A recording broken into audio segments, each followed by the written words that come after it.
আধিপত্য কায়েমে উঠে পড়ে লেগেছে ভারত, বলছে বিএনপি। জনগণকে ঐক্যবদ্ধ থাকার আহ্বান। উত্তেজনার মধ্যে এবার সীমান্ত হত্যা, পঞ্চগড়ে বিএসএফের গুলিতে বাংলাদেশি নিহত। 4 জেলায় সড়কে ঝরল 8 প্রাণ, মেঘনায় নৌকাডুবিতে 2 জেলের মৃত্যু।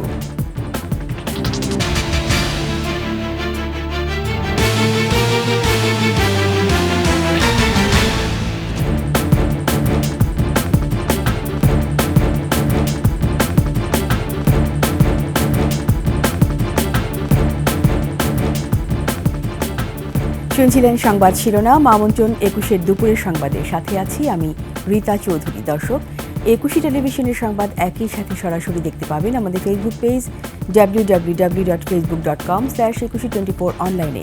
সাবস্ক্রাইব করতে পারেন www.youtube.com/@21tv চ্যানেলে। এছাড়া সংবাদ আরও থাকছে। 5 আগস্টের পর স্বাধীনতা ফিরে পেয়েছে গণমাধ্যম, বললেন 21-এর চেয়ারম্যান ও সিইও আব্দুস সালাম।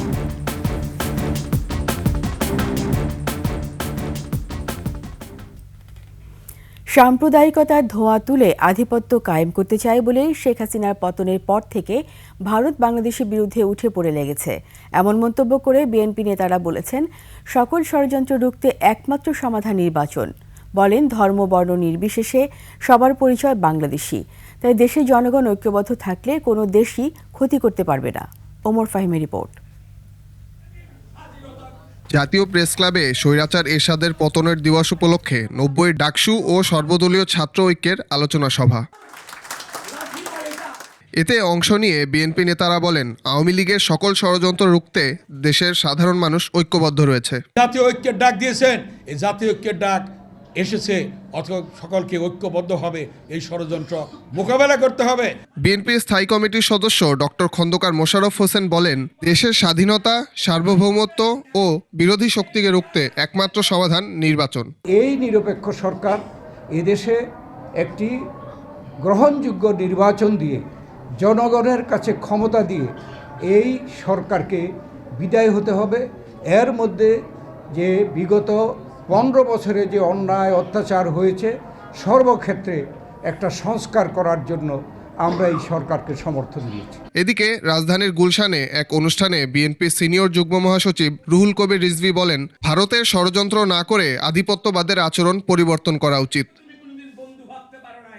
ওমর ফাহিম, 21 টেলিভিশন, ঢাকা। দেশের 1 ইঞ্চি জমি কাউকে ছাড় দেওয়া হবে না, কোনো আগ্রাসন সহ্য করা হবে না বলে হুঁশিয়ারি দিয়েছেন জামায়াতের আমির ডক্টর শফিকুর রহমান। কুমিল্লায় দলের কর্মী সম্মেলনে তিনি বলেন, সংখ্যালঘু শব্দ ব্যবহার করে একটি গোষ্ঠী দেশের বাইরে থেকে নিজেদের স্বার্থ হাসিলের চেষ্টা করছে। সংস্কারে গতি বাড়িয়ে যৌক্তিক সময়ে নির্বাচনেরও দাবি জানান জামায়াতের আমির।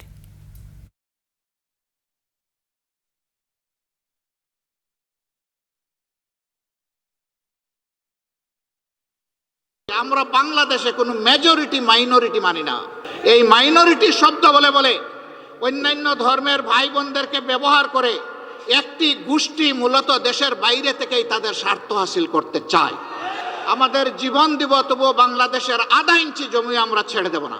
সংস্কারে গতি বাড়িয়ে মৌলিক সংস্কারগুলো করে একটা সুষ্ঠু নির্বাচন জাতিকে উপহার দেন।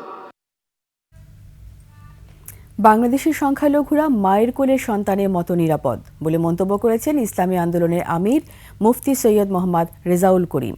রাজধানীর সোহরাওয়ার্দী উদ্যানে সংগঠনের কেন্দ্রীয় সম্মেলনে তিনি ভারতের সব ধরনের ষড়যন্ত্রের বিরুদ্ধে জাতিকে ঐক্যবদ্ধ হওয়ার আহ্বান জানান। অন্তর্বর্তী সরকারকে সংস্কার শেষ করে দ্রুত নির্বাচন দেওয়ার তাগিদও দেন তিনি।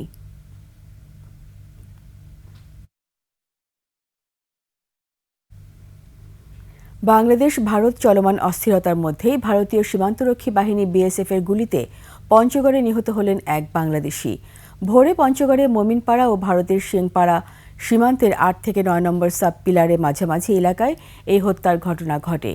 নিহত বাংলাদেশি আনোয়ার হোসেনের বাড়ি তেঁতুলিয়ার দেবনগর এলাকায়। বিজিবি সূত্র জানায়, রাতে কয়েকজন বাংলাদেশির সাথে ভারতে গরু আনতে যান আনোয়ার। ভোরের দিকে ফেরার সময় বিএসএফ সদস্যরা তাদের উপর গুলি চালায়। ঘটনাস্থলে নিহত হন আনোয়ার। পরে মরদেহ নিয়ে যায় বিএসএফ। বিজিবি বলছে, পতাকা বৈঠকের মাধ্যমে মরদেহ ফেরত আনাসহ তীব্র প্রতিবাদ জানানো হবে। সড়ক দুর্ঘটনায় দিনাজপুর, কুড়িগ্রাম, নাটোরে ও ভোলায় ৮ জন নিহত হয়েছেন, আহত অন্তত ১৫ জন। সকালে দিনাজপুর ঠাকুরগাঁও মহাসড়কের বীরগঞ্জ উপজেলায় জাদু মোড়ে ট্রাক বাসের মুখোমুখি সংঘর্ষে 2 চালক ও 2 যাত্রী নিহত হন। ফায়ার সার্ভিস জানায়, ঢাকা থেকে ঠাকুরগাঁওগামী একটি বাসের সাথে বিপরীত দিক থেকে আসা ধান বোঝাই ট্রাকের সংঘর্ষ হয়। এতে ঘটনাস্থলেই 2 গাড়ির চালক নিহত হয়। পরে আহত যাত্রীদের মধ্যে 2 জন হাসপাতালে মারা যান। হতাহতদের বীরগঞ্জ উপজেলা স্বাস্থ্য কমপ্লেক্স ও দিনাজপুর মেডিকেলে পাঠানো হয়েছে। এদিকে কুড়িগ্রামের ভুরুঙ্গামারীতে সড়ক দুর্ঘটনায় 2 মোটরসাইকেল আরোহী নিহত হয়েছেন। এছাড়া ভোলা সদর উপজেলায় মোটরসাইকেল দুর্ঘটনায় এক এসএসসি পরীক্ষার্থী ও নাটোরের বেলঘরিয়া বাইপাস এলাকায় ট্রলির সাথে মুখোমুখি সংঘর্ষে মোটরসাইকেল চালক নিহত হয়েছেন।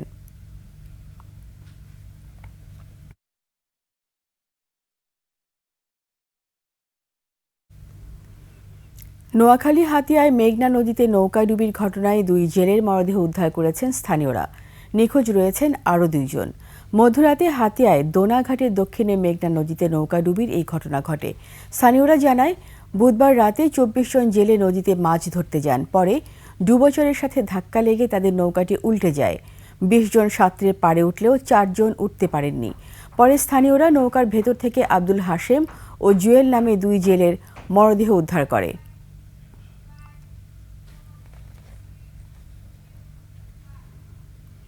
চট্টগ্রামে আইনজীবী সাইফুল ইসলাম আলিফ হত্যায় গ্রেপ্তার চন্দন দে ও রিপন দাসকে কিছুক্ষণের মধ্যে আদালতে তোলা হবে। পুলিশ জানায়, জিজ্ঞাসাবাদের জন্য তাদের রিমান্ড চাওয়া হবে। ঘটনার পর পুলিশের সাঁড়াশি অভিযানের মুখে কিশোরগঞ্জে ভৈরবের শ্বশুর বাড়িতে আত্মগোপনে ছিল চন্দন দে। বুধবার রাতে ভৈরব স্টেশন থেকে তাকে গ্রেপ্তার করা হয়। পরে গ্রেপ্তার করা হয় রিপন দাসকে। ২৬ নভেম্বর কুপিয়ে হত্যা করা হয় আইনজীবী সাইফুলকে। সুপ্রিম জুডিশিয়াল কাউন্সিল পুনর্বহাল বিচার ব্যবস্থায় অনাকাঙ্ক্ষিত রাজনৈতিক হস্তক্ষেপ থেকে রক্ষা করবে বলে জানিয়েছেন প্রধান বিচারপতি doctor Syed Refaat Ahmed. Supreme court আইনজীবী সমিতি মিলনায়তনে রাজশাহী ইউনিভার্সিটি এলামনাই অ্যাসোসিয়েশন সম্মেলনে তিনি বলেন, বিচার বিভাগের স্বাধীনতা নিশ্চিতে এরই মধ্যে নির্বাহী বিভাগ থেকে বিচার বিভাগ আলাদা করতে পৃথক সচিবালয় বিচার নিয়োগের জন্য অ্যাপয়েন্টমেন্ট কাউন্সিল গঠনের উদ্যোগ নেওয়া হয়েছে।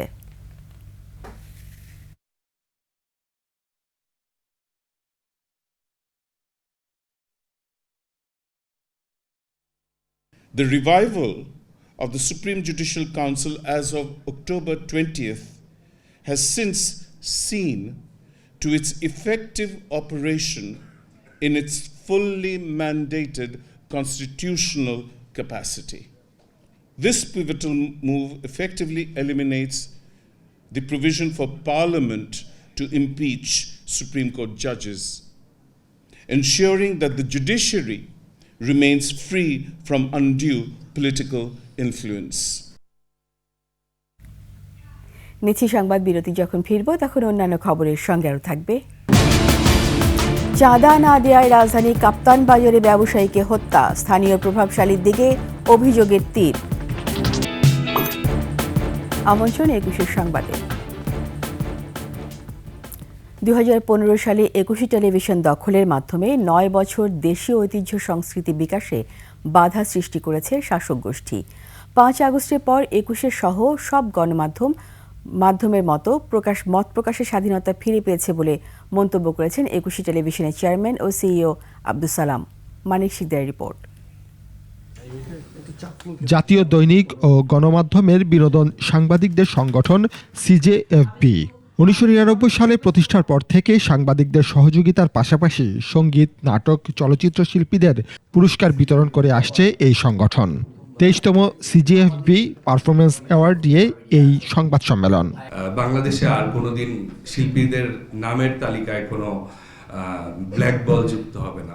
দীর্ঘ ৯ বছর পর আবারও এই আয়োজনে ২১ টেলিভিশনকে পেয়ে সাধুবাদ জানান আয়োজকরা। আওয়ামী রোশনালে যখন এই টিভিটা জবরদখল হয় এবং সালাম ভাইকে রাতে অ্যারেস্ট করে নিয়ে যাওয়া হয়, ওই সময় আমাদের সিজেবির ওই বছরের প্ল্যানিংটা চলছিল। হঠাৎ করে তার অফিস আক্রমণ এবং তাকে ধরে নিয়ে যাওয়া, অ্যারেস্ট করা, জিনিসটা সংগঠনকে আমাদেরকে খুবই ব্যথিত করেছে। একুশের জন্য যেহেতু এই টেলিভিশন চ্যানেল অনেক যুদ্ধের পরেও যেটা সালাম ভাই বলছিলেন নতুন স্বাধীনতা আবার যুক্ত হয়েছে এবং তার পরপরই এমন একটি অ্যাওয়ার্ডে সংযুক্তি করার জন্য অনুষ্ঠানের প্রধান অতিথি ২১শে টেলিভিশনের কর্ণধার আব্দুস সালাম বলেন, দেশীয় সংস্কৃতির বিকাশ ও গণমানুষের অধিকারের জন্য অগ্রগামী ভূমিকা রেখে চলেছে ২১শে টেলিভিশন। ২১শে টেলিভিশনের স্টোরি আপনাদের সবারই জানা। বিগত ১৫টা বছর সাংস্কৃতিক আগ্রাসনের মাধ্যমে আমরা আমাদের এই সাংস্কৃতিক জগৎটা তেমনভাবে বিকশিত হতে পারেনি, সেটা সর্বক্ষেত্রে। বৈষম্যমুক্ত বাংলাদেশ গড়তে ২১শে টেলিভিশন সবসময় দেশের জন্য কাজ করে যাবে বলেও জানান তিনি। যেহেতু একটা নতুন অধ্যায় শুরু হয়েছে বাংলাদেশের, সেই জন্য আমার মনে হয় সকলকে একত্রিত হয়ে বাংলাদেশের কৃষ্টি সংস্কৃতিকে নতুন করে আবার প্রমোট করতে হবে, নতুন করে আমাদের ব্যাকআপ দিতে হবে। এর জন্য the CGFP platform is the right place. ETV CGFB performance অ্যাওয়ার্ডের ২৩তম আসরের সাফল্য কামনা করেন ২১শে টেলিভিশনের ভাইস চেয়ারম্যান ও ব্যবস্থাপনা পরিচালক তাজনোয়া মাহবুব সালাম। This is the very first time as a title sponsor, ২১শে television is a part of it, ETV CJFP, এবং আমি যেটা সবার কাছ থেকে চাই আপনারা সবাই সহযোগিতা করবেন আমাদের এই ইটিভি CJFP অ্যাওয়ার্ড ফাংশনটা আরও সুন্দরভাবে যাতে আমরা এটাকে প্রচারের মাধ্যমে সাকসেস করতে পারি। ২৮ ডিসেম্বর ঢাকা শেরাটন হোটেলের গ্র্যান্ড বলরুমে অনুষ্ঠিত হবে ইটিভি সিজিএফবি পারফরমেন্স অ্যাওয়ার্ড। মানিক শিকদার, ২১শে টেলিভিশন, ঢাকা। চাঁদা না দেয়ায় রাজধানীর কাপ্তান বাজার এলাকার ব্যবসায়ী আল আমিনকে হত্যা করা হয়েছে বলে দাবি করেছে পরিবার। তারা বলছেন স্থানীয় এক প্রভাবশালী হত্যাকাণ্ডে জড়িত, আর পুলিশ বলছে আসামিদের গ্রেপ্তারে অভিযান চলছে। মাহতাব মিনহাজের প্রতিবেদন। বুধবার বিকেলে রাজধানীর কাপ্তান বাজার এলাকার এরশাদ মার্কেটের সামনে এভাবেই দুর্বৃত্তের হামলায় প্রাণ হারান ব্যবসায়ী আল আমিন। তাকে হারিয়ে দিশেহারা পরিবার। অবুঝ দুই শিশুদের নিয়ে কিভাবে বাকি দিন পার করবেন জানে না আল আমিনের স্ত্রী। ফাঁসি চাই, বিচার চাই, আর আমার কিচ্ছু দরকার নেই। আপনি ছেলের ওজনের টাকা দিলেও আমার টাকা চাই না, আমার টাকার প্রয়োজন নেই।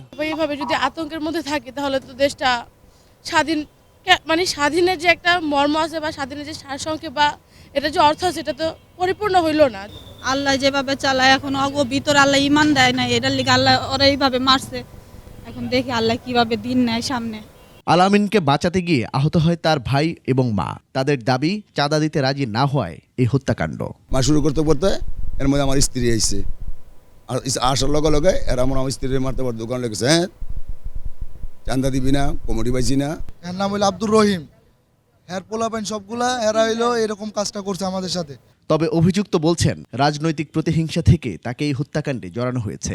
আমি ২ নম্বর মার্কেটে যে আমার মার্কেট থেকে যে বলবো ভাই আমাকে চান্দা দেন, আমি লোক করবো ভাই, এটা হয় ভাই? পলিটিক্যাল কিছু রেশারেশি থাকে না ভাইয়া, মানুষকে করার হেয় প্রতিপন্ন করার জন্য।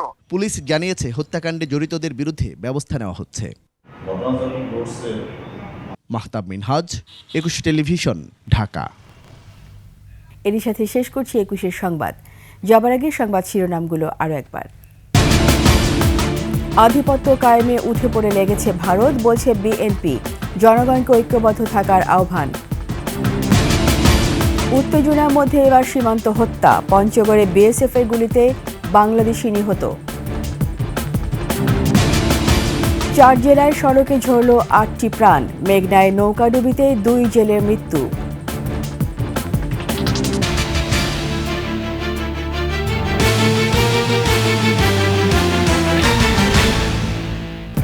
সবশেষ সংবাদ জানতে ডায়াল করুন 2021 নম্বরে, আর ভিজিট করুন 21-tv.com ওয়েবসাইটে।